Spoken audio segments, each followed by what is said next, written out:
Hahaha, apa kabar sahabat YT artikel 2? Kali ini saya akan membacakan lanjutan alur cerita kisah Aditya yang berpura-pura miskin. Tapi, sebelum mendengarkan kisah ceritanya, silahkan cari posisi yang nyaman dan jauhi keramaian. Dan jangan lupa pasang headsetnya. Dan inilah alur cerita kisah Aditya anak bos besar yang berpura-pura miskin. Episode 56. Kisah Aditya anak bos besar yang berpura-pura miskin. Revalina melihat bahwa itu adalah Aditya. Ia terkejut. Tapi segera, dia merasa sangat lega.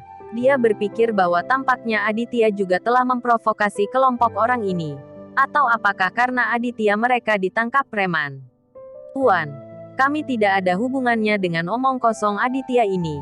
Kamu bisa menangkap Aditya dan membiarkan kami pergi, oke? Revalina tersenyum pada Leo dan mendiskusikannya berulang kali. Leo mengerutkan kening ketika dia mendengarnya. Berpikir bahwa gadis kecil ini sangat berani. Beraninya kamu menyebut Tuan Aditya sia-sia. Bukankah ini mencari mati? Jika kamu bicara banyak aku akan menamparkan wajahmu beberapa kali. Salah satu bawahan Leo mengeluarkan pisau dan memberi isyarat kepada Revalina. Revalina langsung takut celananya basah. Bagaimana dia melihat pemandangan ini? Axel dan yang lainnya tidak berani mengeluarkan suara. Mereka semua menatap Aditya. Mereka semua memiliki fantasi juga. Berharap Aditya menyinggung kelompok orang ini. Mereka baru saja melakukan kontak dengan Aditya dan terlibat. Pada saat ini, Aditya sudah melangkah. Dan pada saat ini, wajahnya penuh dengan kekejaman. Tuan Aditya, Anda di sini. Leo bergegas menemuinya. Membungkukkan pinggangnya dan menyapa Aditya. Tuan Aditya, lusinan bawahan Leo semuanya membungkuk dan membungkuk, menunjukkan rasa hormat yang besar kepada Aditya. Ini, mulut kecil Revalina terbuka begitu lebar. Dia menatap kosong pada Aditya. Teman sekelas lama yang paling dia benci. Masih lelaki tua yang sama. Mengenakan pakaian biasa tidak bisa lagi menjadi biasa. Tidak peduli bagaimana melihatnya. Dia adalah anak tingkat rendah. Tapi pria seperti itulah yang benar-benar bisa membuat lusinan orang kejam di masyarakat membungkuk dan memberi hormat serempak. Apakah aku berhalusinasi sendiri? Atau orang-orang ini sakit? Axel benar-benar tercengang. Dia tidak percaya dengan apa yang dia lihat di depannya. Bukankah Aditya brengsek yang makan dari hasil kerja istrinya? Kapan dia memiliki kehormatan? Semua ilusi barusan hancur. Dan lusinan orang ini mendengarkan Aditya untuk waktu yang lama. Itu mengerikan. Berpikir untuk mematahkan kaki April dan menendang beberapa kali. Axel sangat ketakutan hingga rambutnya berdiri. Dan dia meregangkan lehernya dan tersentak. Gracia juga sangat ketakutan sehingga pucat menjadi pucat. Dia dan dua pelayan Axel berlutut di sana dengan kepala tertunduk. Bahkan tidak berani bernapas. Ada hawa dingin di udara. Dan tidak ada suara di ruang terbuka pabrik dengan lusinan orang. Tanpa mengucapkan sepatah kata pun, Aditya berjalan ke salah satu bawahan Leo dan mengambil batang besi gelap di tangannya. Batang besi setebal 1 inci bersinar menyilaukan di bawah sinar matahari. Axel sangat ketakutan sehingga keringatnya membasahi kemeja bermereknya. Keringat dingin di wajahnya menetes ke dagunya. Dan dia menatap Aditya seperti orang bodoh. Sejak dia bertemu Aditya dalam beberapa hari terakhir, dia telah mengejek Aditya sepanjang waktu. Menganggap Aditya sebagai sampah. Axel menderita sedikit kerugian tadi malam. Tetapi hari itu juga Axel segera mematahkan kaki saudara perempuan Aditya. Dia selalu berpikir itu akan menakuti Aditya. Tapi siapa yang mengira bahwa bencana akan segera terjadi pada mereka? Pada saat ini, orang yang tidak berguna di hatinya tampaknya telah berubah menjadi orang yang berbeda. Dan seluruh tubuhnya penuh dengan aura pembunuh yang tak tertandingi. Aditya, Tuan Aditya, salah paham. Itu semua kesalahpahaman. Axel tergagap. Suaranya bergetar. Dan seluruh badannya bergidik. Siapa yang memukul kaki saudara perempuanku? Suara Aditya dingin. Axel tidak berani mengatakan sepatah kata pun. Dan berlutut di kaki Aditya. Tubuhnya seperti saringan. Kedua pelayan Axel itu sangat ketakutan, mereka hanya makan dan bermain dengan Axel. Siapa yang mengira Axel menyebabkan bencana yang begitu dahsyat? Tuan Aditya, Kami tidak melakukan apa-apa. Itu semua dilakukan oleh Tuan Muda Axel. Seorang pengikut menunjuk Axel. Berkeringat di sekujur kepalanya. Ya, Tuan Aditya. Kami tidak menyentuh saudara perempuanmu dari awal hingga akhir. Pelayan lain juga berteriak. Aditya marah dilihat dari matanya. Dan dia mengayunkan batang besi ke mulut kedua pelayan Axel. Ledakan.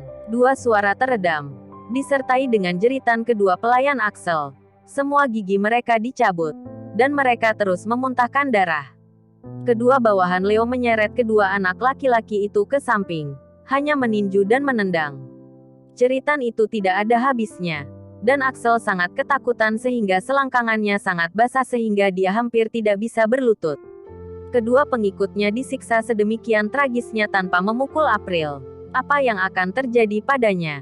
Axel tidak berani memikirkannya lebih jauh. Perasaan teror ini menyiksa setiap detik. Meskipun Revalina takut pada Leo, dia tidak takut pada Aditya. Bagaimanapun, Aditya ada di benaknya. Dan citra pemborosan sudah mendarah daging. Pada saat ini, dia menjadi marah dan berdiri dengan marah.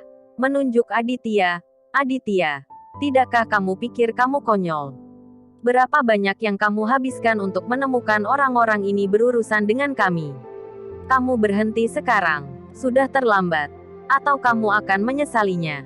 Ketika Gracia melihat Revalina memarahi Aditya, ia juga memiliki keberanian dan berhenti berlutut. Berdiri di depan Aditya, dia berkata sambil mencibir, Revalina benar. Bukankah Axel lebih kaya dari kamu yang malang? Setelah berbicara, Gracia berkata kepada Leo, Tuan, berapa banyak uang yang diberikan sampah ini kepadamu? Kami dapat memberi Anda 2 kali lipat. Anda dapat membantu kami berurusan dengan Aditya. Uang tidak masalah. Revalina melihat Gracia mengatakan ini. Dia memiliki intinya. Di sana tidak ada hal seperti itu di dunia ini apa yang tidak bisa ditangani dengan uang. Axel tidak buruk untuk jika tentang uang.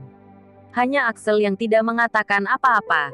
Dia merasa bahwa masalah hari ini, uang mungkin tidak mudah digunakan. Tanpa berpikir lama, Aditya menamparkan wajah Revalina dan Gracia. Dalam kemarahannya, bagaimana Aditya bisa memukuli mereka dengan ringan? Keduanya dipukuli sampai berdarah dari hidung dan mulut. Dan wajah mereka bengkak seperti roti kukus besar. Kamu berani memukul saya? Revalina memandang Aditya dengan tidak percaya. Dia tidak pernah berpikir bahwa Aditya akan berani memukulnya. Seperti yang saya katakan, saya tidak akan menghormatimu lagi lain kali. Kata Aditya, dengan suara dingin. Revalina dan Gracia tidak berani marah lagi. Mereka melihat bahwa Aditya saat ini benar-benar seperti orang yang berbeda. Aditya berjalan ke arah Axel saat ini. Melihat Axel berlutut di tanah. Kemarahan di dada Aditya tidak bisa ditekan. Tuan Aditya, maafkan saya kali ini. Saya bisa memberi Anda lebih banyak uang. Axel terlalu ketakutan. Tahu harus berkata apa. Tetapi masih ingin menyelesaikan masalah dengan uang. Jangan menyebut uang.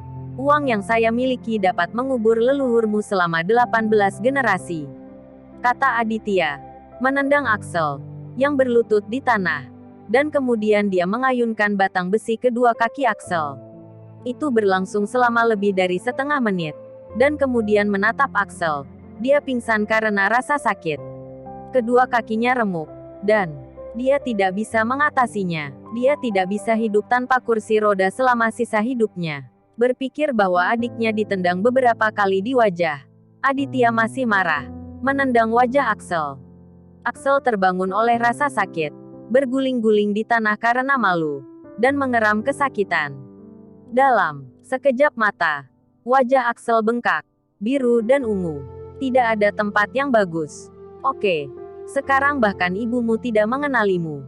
Aditya melemparkan batang besi. Kemarahan di dadanya terlampiaskan. Dan dia siap untuk pergi. Aditya, tunggu aku. Ayahku tidak bisa mengampunimu. Axel menangis. Dia benar-benar tidak berguna sekarang. Dan sisa hidupnya akan lebih buruk daripada kematian. Aditya berhenti. Dia hampir lupa. Keluarga Axel tidak buruk. Bahkan jika dia cacat, tidak akan ada kekurangan wanita. Dan masa kecilnya akan cukup bergizi. Aditya melihat ke belakang. Wajahnya ditutupi dengan seringai. Aku hampir melupakan ayahmu. Selama sisa hidupmu, kamu dan ayahmu akan pergi ke jalan untuk mengemis. Aku juga memberitahumu. Bahkan jika kamu memohon makanan, kamu tidak akan bisa berada di kota Manado. Ya, kalau tidak, aku akan memukulmu sekali. Axel menatap wajah Aditya pada saat ini, dan dia jatuh ke dalam ketakutan yang tak ada habisnya. Di masa lalu, dia hanya akan menganggap apa yang dikatakan Aditya sebagai membual. Tetapi sekarang, dia tidak bisa tidak mempercayainya. Kamu, apa maksudmu? Sebelum matahari terbenam, ayahmu akan berhutang, dan hari-hari baikmu akan segera berakhir. Aditya dengan dingin menjatuhkan kata-kata ini, berbalik dan berjalan menuju mobil. Axel terbaring di tanah dengan putus asa. Rasa sakit dan ketakutan membuatnya hampir pingsan. Aditya, apa kamu tidak menyukaiku? Aku akan memberimu kesempatan sekarang. Aku akan melakukan apapun yang kamu ingin aku lakukan. Oke. Revalina berteriak dan mengejarnya.